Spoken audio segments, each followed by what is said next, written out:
My name is Celeste Rivera. I'm 28, and for 4 years, I believed I was building a life with the man I'd marry. His name is Nathan. When people asked me about proposals, I used to smile and change the subject.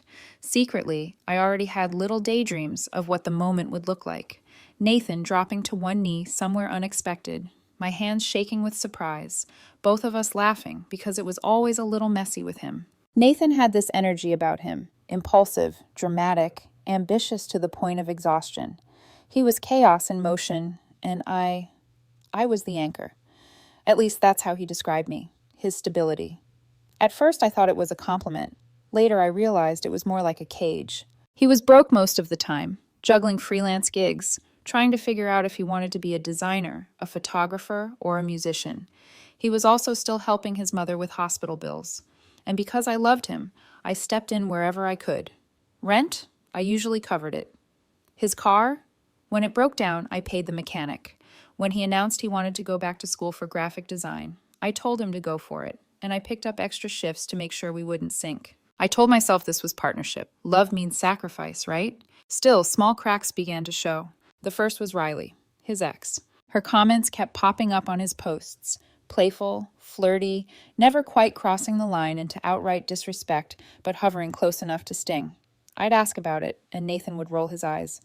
She's just trying to stay friends, Celeste. Don't be possessive. Sometimes her name would light up his phone after midnight.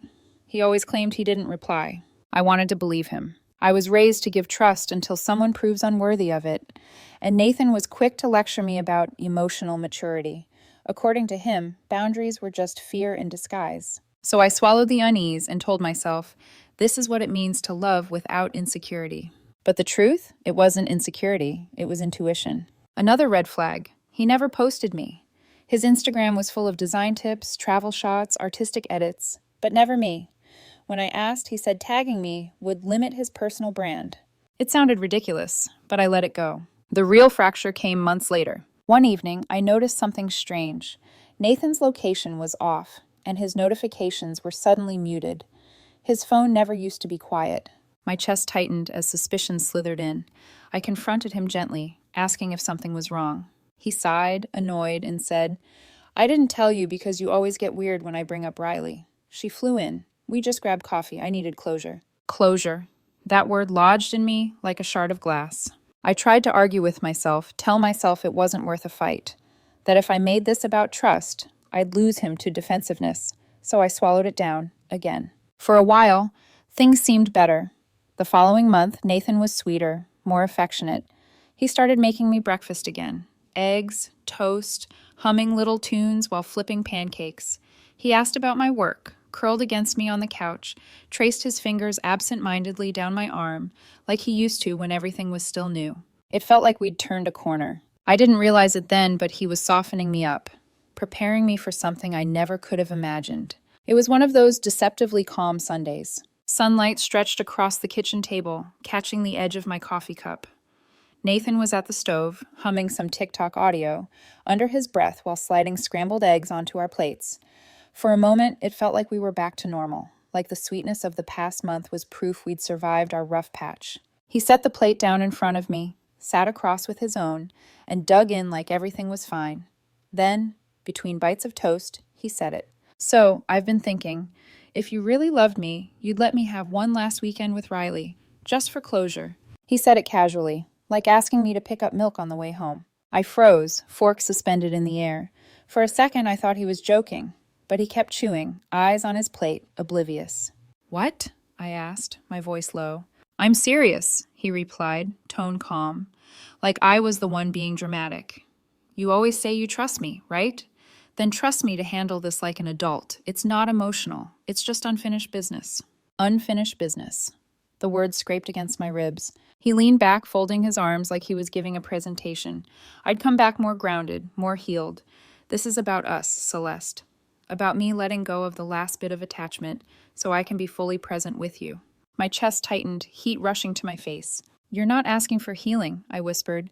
You're asking for permission to cheat. He laughed. It's not cheating if I'm honest about it. The room seemed to tilt, sunlight glaring too bright off the window.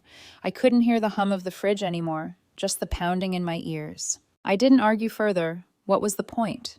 He'd already twisted the logic into something unrecognizable. I finished my coffee, rinsed my plate, grabbed my keys, and I walked out. He didn't even ask where I was going. I drove with no music, no destination, just the road stretching in front of me, and that sentence echoing in my skull. If you really love me, you'd let me have one last weekend with Riley. It wasn't the act that broke me, it was the manipulation, the way he turned my dignity into a bargaining chip. I ended up at Mariah's apartment, my best friend since college. She opened the door, saw my face, and didn't ask questions, just handed me a blanket and a spare key. Later that night, I whispered the truth. It's not that he wanted her, I said. It's that he wanted me to make it okay, like my love was some kind of permission slip. Mariah's jaw tightened. That's not love, Celeste. That's control dressed up as enlightenment. I buried my face into the pillow, letting the silence answer for me. When I finally checked my phone, the messages had already started. Nathan. Celeste, can we talk about earlier? Nathan. I didn't mean to spring it on you like that. Nathan. I just thought we were past the jealousy phase. Nathan. Let me know when you're ready to have an adult conversation. Not one apology, not even a flicker of self-awareness. By morning, another text lit up my screen. Nathan. So this is how you're going to react? You just leave? I closed my phone, set it face down on the nightstand. No, Nathan, I wasn't leaving. I was preparing to disappear. By Tuesday, my decision was made. If Nathan wanted a weekend of closure with Riley, then I would give him closure he never expected. I wasn't going to scream or beg or stage some dramatic confrontation. No, my revenge would be quieter than that. I started with the lease. One visit to the property office, a signature, and my name vanished from the paperwork. The apartment no longer had any legal tie to me. Next, I went to the bank, froze the joint savings account we'd been building, closed my direct deposit into it, rerouted everything to my personal account. The utilities? I called each one, gave the shutoff date for the end of the month, even the Wi-Fi. By the time Nathan returned from his little healing trip, the comforts he took for granted would be dissolving around him. The last step was his car. I had a spare key, and for months I'd been the one who handled the maintenance payments. I slid the key onto Mariah's kitchen counter, right beside a note. You asked for time with her. This is my time away from you. Let's see what closure really brings. It wasn't dramatic, it wasn't cruel, it was just final. That Friday morning, the day Nathan was supposed to leave with Riley, his texts buzzed through again. Nathan, I'm not doing anything wrong. Nathan, I told you the truth. That should count for something. I didn't respond. I slid my phone into a drawer and shut it. For the first time in years, I tasted silence without guilt.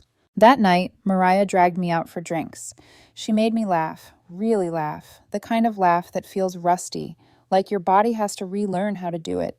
Meanwhile, Nathan was posting carefully curated snapshots, a suitcase, a wine glass, a caption, letting go of the past, finally. The comments weren't kind. Wait, weren't you in a relationship? This feels messy, dude. Sis deserved better. I watched from a burner account, each comment slicing deeper than any reply I could have written. The court of public opinion was already holding him accountable. When Sunday night rolled around, Riley vanished from his feed. His location wasn't updating. He called me 5 times. I let every call go to voicemail.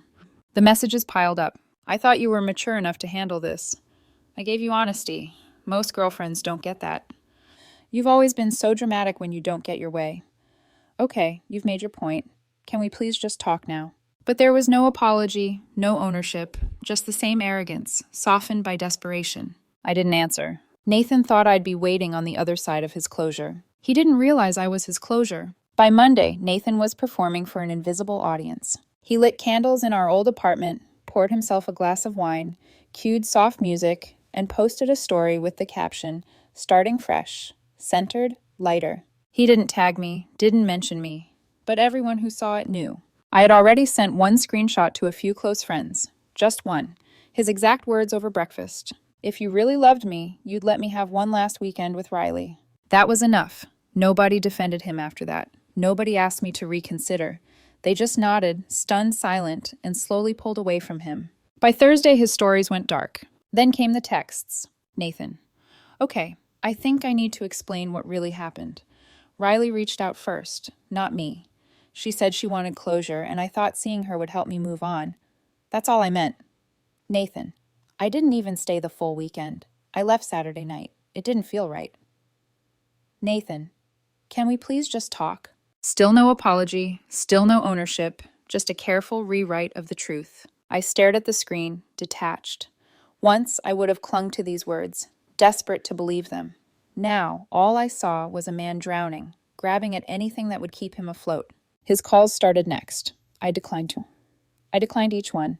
Then the voicemails came. His voice was different there, less polished, more cracked. You didn't even wait to hear what I had to say. I came back expecting you'd be here. I thought after everything, I at least deserved that.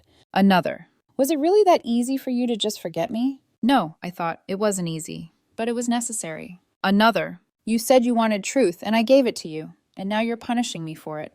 Why are you being so cruel, Celeste? Cruel.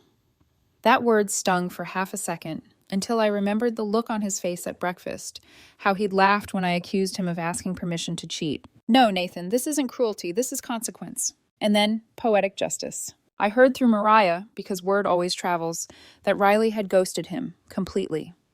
No replies. Blocked him within a week of their weekend together. He even tried showing up at one of her events, but she acted like she didn't recognize him. He burned everything for her, and she discarded him like old news. The irony tasted sweet, but the fallout wasn't over. His circle of friends, the ones who used to defend him, who used to laugh at my overreactions, began to fade out. One brunch photo appeared online. Nathan wasn't there. Someone asked in the comments, "Where's Nathan? I thought you guys were tight." The reply was simple. We've got different values now. Translation. Even his friends knew he'd crossed a line. He wasn't inspiring. He was radioactive. That week, his text shifted from defensive to desperate. Nathan, I don't know what you've been telling people, but you're turning everyone against me. Nathan, I made a mistake, okay? I didn't cheat on you. I just made a bad call. Nathan, but it came from a good place. I wanted to be free of her, for you. He attached a photo of us from a trip to Portland, sitting on a rock near a waterfall, my hair damp from the spray. I looked happy. He was holding my hand like it meant something. Once, that photo would have cracked me open. Now, it was just a memory of a girl who hadn't seen it coming. I closed the message without replying. Silence was still my sharpest weapon. Time is a strange healer. 4 months after I walked away from Nathan, my life didn't just recover. It bloomed. I transferred closer to my sister, got a promotion within weeks, fell into a rhythm of early mornings, gym sessions, meals that weren't just stress takeout. It felt like draining poison from my bloodstream. Every day without him was a breath I hadn't realized I'd been holding. I wasn't chasing revenge anymore. I wasn't even chasing peace. Just distance. And finally, I had it. But distance has a way of folding in on itself. It was Lauren's wedding that brought us back into the same room. She'd been a mutual friend for years, close enough to both of us that she refused to take sides. When her invitation arrived, I almost didn't RSVP. But I felt steady now, solid, strong enough to handle seeing him, if it came to that. And anyway, I wasn't the one who should have been ashamed to show up. The reception hall was warm with golden lights and laughter. I was standing near the bar, talking to someone from Lauren's work circle when I felt it. Eyes on me. I turned slightly. There he was. Nathan. He looked smaller. His posture wasn't the same cocksure stance I remembered. His skin was pale, tired. He still dressed like he had an audience. Sharp blazer, hair styled, but no one was watching. For a second, his hand twitched upward, like he wanted to wave. Then he froze, half smile collapsing. I just nodded once and turned back to my conversation. Later, while I was fixing myself a drink, he finally made his move. Hey, he said softly. I looked up, gave him the kind of polite smile you offer a stranger in passing. Nathan, you look well. He returned a faint smile. Thanks, I wasn't sure you'd come. I almost didn't. Silence stretched. He shifted his weight, glanced at the floor, then back up at me. Could we talk just outside for a minute? I considered saying no, but there was something in his voice, not confidence, not manipulation, just emptiness. So I followed him out to the patio. The night air was cool, strung with fairy lights. Music and laughter floated from inside. Out here, it was just us. Nathan fiddled with the ring on his finger, not an engagement ring, just jewelry, and gave a small, rehearsed laugh. You're probably the last person who wants to hear anything from me, and I get that. I didn't answer. He drew in a breath. But I need to say this. I messed up. I convinced myself that honesty made everything okay, that if I told you the truth, it couldn't hurt you. But the truth is, I was selfish, I was wrong, and I miss you every day. His eyes searched mine, waiting for me to crumble, waiting for softness. But I wasn't the same woman who'd left that kitchen table months ago. The fairy lights hummed faintly above us. Nathan's voice cracked just enough to remind me he was human, but not enough to move me. "Do you remember what you said to me that morning?" I asked. He frowned. "Which morning?" "Eggs and toast. Sunlight through the window. You told me if I really loved you." His jaw tightened. He looked away. "Say it," I pressed. "Do you remember?" He swallowed. "I said if you really loved me, you'd let me have one last weekend with Riley." I nodded slowly. "And I did love you, Nathan.